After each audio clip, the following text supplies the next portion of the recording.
16 जून Thursday, दूसरा दिन। Mister Shashank Verma. Padmini शांत थी और बड़े आराम के साथ उसने शशांक का नाम बोलते हुए एक स्माइल दी और कहा, मैं यहाँ पर करीब पिछले 30 मिनट से आपका इंतजार कर रही हूँ।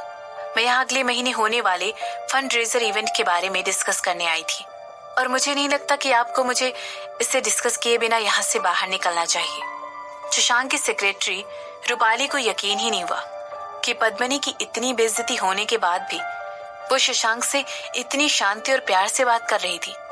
रूपाली पद्मिनी से आज के पहले 2 बार और मिल चुकी थी, इसीलिए उसे पद्मिनी के मैनर्स और हाव भाव के बारे में पहले से ही पता था। वो बिल्कुल एक सफेद कमल के फूल की तरह थी, कोमल और साफ। वो किसी के भी ओपिनियन अपनी तरफ करने के लिए कमजोर और ऐसी बन सकती थी जिस पर दया आए। ऐसा करने के लिए कभी कभी वो अपने आंसू और दुख सबके सामने दिखाने से भी पीछे नहीं हटती थी। इससे पहले भी जब पद्मिनी शशांक के आसपास रहती थी तो वो एकदम शर्मीली सी दिखाई देती थी। इसीलिए अब जब वो इतने कॉन्फिडेंस से बात कर रही है तो ऐसा लग रहा है कि ये कोई नई पद्मिनी सामने आकर खड़ी हो गई है। मगर रूपाली ने बिना टाइम वेस्ट किए इन सब बातों के बारे में सोचना छोड़कर शशांक की बातों पर ध्यान दिया और शशांक के ऑर्डर के हिसाब से उसने सिक्योरिटी को बुला लिया। शशांक एकदम चुपचाप खड़ा था, लेकिन शशांक को शांत देखकर भी पद्मिनी अपने इरादों से पीछे नहीं हटी। उसने शशांक से बात करना जारी रखा और कहा, सर मैं यहाँ पर फंडरेजर इवेंट में परफॉर्म करने वाले परफॉर्मेंस को फाइनलाइज करने आई हूँ। अब क्योंकि मैं खुद एक पावरफुल आर्टिस्ट हूँ, इसीलिए मैंने तय किया है कि मैं भी एक परफॉर्मेंस दूंगी।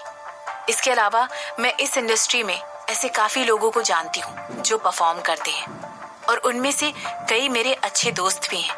इसलिए मैंने सोचा है कि मैं उन लोगों को यहाँ बुलाकर परफॉर्म करने के लिए कहूँगी।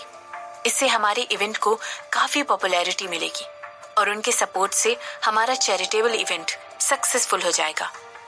इसके अलावा हम सभी के पार्टिसिपेट करने से इवेंट से हम ज्यादा फंड इकट्ठा कर पाएंगे। मैं चाहती थी कि इस बारे में आपको बताऊं और मैं ये भी चाहती थी कि अगर इस इवेंट को लेकर आपको कुछ और सजेशन या प्लान्स हैं तो आप वो भी मुझे बता दीजिए, तो हम प्रोग्राम को वर्कआउट कर सकते हैं। और मेरे यहाँ आने का मकसद भी यही था, इसी वजह से मैं आपसे मिलना चाहती थी, लेकिन मुझे नहीं पता था और मैंने ऐसा सोचा भी नहीं था कि यहाँ आने के बाद मेरी इतनी बेइज्जती होगी। अपनी बात को जारी रखते हुए पद्मिनी ने कहा, इस समय मेरे दिमाग में बस बच्चे ही घूम रहे हैं। दरअसल ये बच्चे ही इस इवेंट को ऑर्गेनाइज करने के पीछे, इस फंड रेजिंग के पीछे मेरी मोटिवेशन है। मैं जानती हूँ कि मैंने आपको गुस्सा दिलाने जैसा कोई काम नहीं किया है, लेकिन फिर भी मैं चाहती हूँ और ऐसी उम्मीद करती हूँ कि आप इन सब छोटी बातों को छोड़कर पहले अनाथ आश्रम के बच्चों के बारे में सोचेंगे। आखिर ये इवेंट आपके और मेरे बारे में नहीं है, बल्कि उन बच्चों के बारे में है। ऐसा कहने के बाद पद्मिनी अपनी जगह से चलकर अपनी मर्जी से शशांक के कैबिन के बाहर निकलने लगी। उस वक्त भी उसके चेहरे पर एक छोटी सी मुस्कान बरकरार थी और मन ही मन वो सोचने लगी कि शशांक को अपनी जिंदगी में किसी व्हाइट लोटस जैसी औरत की जरूरत नहीं थी। उसे किसी ऐसी औरत की जरूरत थी जो कि स्मार्ट और डोमिनेटिंग हो, कोई ऐसी जो शशांक के कंधे से कंधा मिलाकर चल सके। मैं चाहती हूँ कि शशांक देखे कि मैं वो औरत हूँ। हालांकि इससे पहले कि पद्मिनी दरवाजे तक पहुंच पाती, शशांक ने उसे अपना जवाब दिया। उसने कहा, अगर तुम्हें ऐसा लगता है कि किसी फंड रेजर इवेंट को ऑर्गेनाइज करने के लिए मुझे राजवंशी फैमिली की जरूरत है तो तुम बिल्कुल गलत हो मिस पद्मिनी। और अगर मैं गलत नहीं हूँ तो मैं इस इवेंट का सिर्फ एक स्पॉन्सर हूँ। मुझे ये समझ में नहीं आ रहा है कि तुम आखिर उस इवेंट के बारे में मुझसे बात करने क्यों आई हो, जबकि इस इवेंट के इंचार्ज तो तुम खुद हो। अगर तुम अभी भी इस इवेंट को लेकर अपने डिसीजन लेने लायक नहीं हुई हो तो तुम्हें मेरे पास नहीं बल्कि अपने फादर के पास जाना चाहिए। तुम्हें उनके पास जाकर इस इवेंट की रिस्पॉन्सिबिलिटी उन्हें देनी चाहिए और उनसे कहना चाहिए कि वो तुम्हारे बदले इस इवेंट को मैनेज कर लें। आइंदा से यहाँ आकर इस इवेंट के बारे में बात करके मेरा टाइम मत वेस्ट करना। ये सब सुनने के बाद पद्मिनी को ऐसा लगा कि अब उसके अंदर की हिम्मत टूट रही है, इसीलिए वो तुरंत शशांक का ऑफिस छोड़कर वहां से निकल गई। उसे ये डर था कि अगर वो शशांक के ऑफिस में कुछ देर और रुकेगी तो हो सकता है कि जो वो बनने की कोशिश कर रही थी उस नाटक को वो ज्यादा देर कंटिन्यू ना कर पाए। और इसके बाद उसने अभी तक अपने आप को स्ट्रॉन्ग वुमेन दिखाने की जो भी कोशिशें की थी वो भी वेस्ट हो जाए। ये तीसरी बार था जबकि शशांक ने अपना गुस्सा पद्मिनी पर निकाला था, मगर पद्मिनी ने इतना सब कुछ हो जाने के बाद भी हार नहीं मानी थी। वो पीछे नहीं हटी थी। पद्मिनी को पता था कि जल्द ही उसके पेरेंट्स शशांक को अपनी बेटी के साथ शादी का प्रपोजल देने वाले हैं। जहां तक पद्मिनी को पता था, चांसेस थे कि वो रुक्मणी का रिश्ता लेकर ही शशांक के पास जाने वाले थे, क्योंकि पद्मिनी को ऐसा लगता था कि रुक्मणी उनकी नजरों में पद्मिनी से ज्यादा कैपेबल थी। लेकिन पद्मिनी को यकीन था कि अगर कोई औरत शशांक के बगल में खड़े होने के लायक थी तो वो पद्मिनी थी, ना कि उसकी बहन रुक्मणी। इसलिए पद्मिनी ने सोचा कि क्यों न जाकर सबसे पहले शशांक का दिल जीता जाए। अगर शशांक को खुद ही पद्मिनी से प्यार हो गया तो पद्मिनी के पेरेंट्स के पास पद्मिनी और शशांक को आशीर्वाद देने के अलावा और कोई रास्ता ही नहीं बचेगा। इसके लिए पद्मिनी का पहला कदम था कि वो खुद जाकर शशांक से बात करे और जानबूझकर उसकी बातों के खिलाफ खड़ी हो। इससे शशांक को लगेगा कि पद्मिनी उसे टक्कर देने लायक औरत है। पद्मिनी ने सोचा कि इस समय शशांक का पूरा ध्यान पद्मिनी पर होगा और वो अपने सेक्रेटरी से गुस्से में पद्मिनी के बारे में पता लगाने की कोशिश करवा रहा होगा। और ऐसा सोचते हुए पद्मिनी के होठों पर एक स्माइल आ गई। लेकिन पद्मिनी को कहाँ पता था कि ये सब सिर्फ उसकी इमेजिनेशन है, उसके मन की बात है जिसे वो सच करना चाहती है। यहाँ तक कि पद्मिनी के शशांक के ऑफिस से निकलते ही शशांक ने अपना काम करना ऐसे शुरू कर दिया जैसे कि वो कुछ हुआ ही ना हो। सर, हमारी सिक्योरिटी ऑलरेडी मिस पद्मिनी के पीछे जा चुकी है। वो आज रात कुछ ज्यादा ही अजीब तरीके से बिहेव कर रही थी। क्या मैं आगे जाकर किसी से उसके बारे में पता लगाने के लिए कहूँ?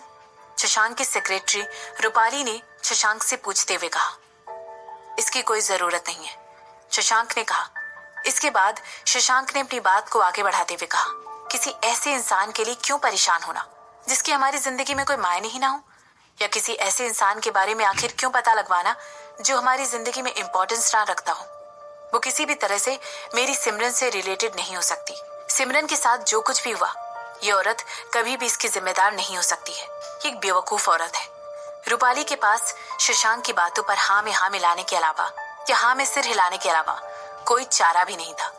इसीलिए रूपाली ने अपने ख्यालों को अपने पास रखते हुए शशांक की बातों पर हामी भर दी। हालांकि पिछली बार से इस बार रूपाली को पद्मिनी का बिहेवियर कुछ अजीब सा लगा। इस बार वो रूपाली को कुछ ज्यादा ही कॉन्फिडेंट लगी। इसीलिए रूपाली को लग रहा था कि जरूर पद्मिनी का ऐसा करने के पीछे कोई ना कोई मकसद होगा। मगर रूपाली की इन बातों को शशांक ने गलत समझ लिया और शशांक को लगा कि रूपाली पद्मिनी के बारे में इसलिए इन्वेस्टिगेट करने के लिए कह रही है कि वो कहीं ना कहीं सिमरन के पास्ट से जुड़ी हुई है। आखिर रूपाली इतनी भी बेवकूफ नहीं थी जितनी कि शशांक उसे समझता था। मगर क्योंकि शशांक उसका बॉस था, इसीलिए रूपाली के पास शशांक की बातों पर एग्री होने के अलावा और कोई रास्ता नहीं था। और बातों बातों में उसे ये भी पता चल गया कि कितनी जल्दी सिमरन ने शशांक के ख्यालों में भी अपनी जगह बना ली थी। यहाँ शशांक और सिमरन के बीच में बातें और मुलाकातें शुरू हो चुकी थी। और वहीं हेमंत रायचंद गुस्से में अपने सेक्रेटरी को डांटते हुए पूछ रहा था, तुम्हारे कहने का क्या मतलब है कि वो एग्जिस्ट ही नहीं करती है? मैंने लंदन जाकर सिमरन के बारे में पता लगाने की कोशिश की और वहां रह रहे या रह चुके लोगों की लिस्ट में कहीं पर भी मिस सिमरन कपूर का नाम तक नहीं है। वहां के ऑफिस से जब मैंने इस नाम की औरतों की इन्फॉर्मेशन निकाल कर मुझे देने के लिए कहा तो उन्होंने मुझे बताया कि इस नाम की कोई औरत वहां पर मौजूद ही नहीं है और ना कभी इस नाम से कोई लंदन रहने आया। इसके अलावा जब मैंने मुंबई जाकर वहां की म्यूनिसिपल कॉर्पोरेशन में जाकर ये पता लगाने की कोशिश की कि वहां पर किसी उदयपुर से आई हुई लड़की का कोई रिकॉर्ड है जिसका नाम सिमरन कपूर है, तो वहां पर भी मुझे कुछ पता नहीं चला। हेमंत रायचंद के सेक्रेटरी ने समझाते हुए कहा। इसके बाद उसने अपनी बात को आगे बढ़ाते हुए कहा, यहाँ तक कि जब मैंने कपूर्स की फैमिली लॉयर सेजल से भी बात करने की कोशिश की तो उसने भी मुझे मिस सिमरन के बारे में किसी भी तरह की कोई इंफॉर्मेशन देने से मना कर दिया। उसने कहा कि वो अपनी क्लाइंट्स की किसी भी तरह की कोई भी प्राइवेट इंफॉर्मेशन कहीं लीक नहीं करती है। इसके अलावा वो अपने क्लाइंट्स की प्राइवेसी की बहुत इज्जत करती है और अगर उसके क्लाइंट्स की डेथ भी हो जाए तभी वो उनके बारे में कोई इंफॉर्मेशन अपने हाथों से बाहर नहीं जाने देती है। और उसके एड्रेस का क्या हुआ? क्या तुमने उसके बारे में पता लगाने की कोशिश की? इस समय वो कहाँ रह रही है? हेमंत ने गुस्से में पूछा। नहीं सर, मैं उसके बारे में भी कुछ पता नहीं लगा पाया। हेमंत के सेक्रेटरी ने शर्म के मारे अपना सिर नीचा करते हुए हेमंत को जवाब दिया और कहा, हमारे लोगों ने उदयपुर के हर होटल में चेक इन करने वाले गेस्ट के डेटाबेस को पूरी तरह छान डाला, लेकिन उन्हें कहीं भी किसी भी होटल में सिमरन कपूर के नाम से चेक इन करने वाले किसी भी इंसान का पता नहीं चल पाया। मुझे लगता है कि वो जरूर किसी दूसरे नाम से यहाँ पर रह रही है। क्या तुमने एयरपोर्ट पर पता लगाने की कोशिश की? अगर वो उदयपुर के आसपास ही रह रही थी तो हो सकता है कि वो यहाँ पर फ्लाइट से आई हो। मुझे लगता है एयरपोर्ट पर उसकी फ्लाइट के कुछ ना कुछ रिकॉर्ड तो जरूर होंगे। हेमंत ने अपनी सेक्रेटरी से कहा, मैंने पहले ही एयरपोर्ट पर इन सारी इन्फॉर्मेशन के बारे में पता लगा लिया था, मगर उनके पास भी सिमरन कपूर के बाहर से किसी फ्लाइट में आने का कोई रिकॉर्ड नहीं है।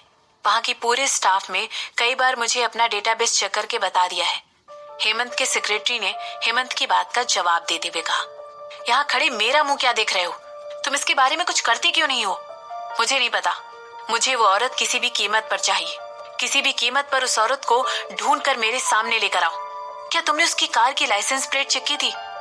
कुछ भी करके अपना काम ठीक से करो और मुझे रिजल्ट ला कर दो। हेमंत ने झुंझलाहट में अपने सेक्रेटरी को डांटते हुए कहा।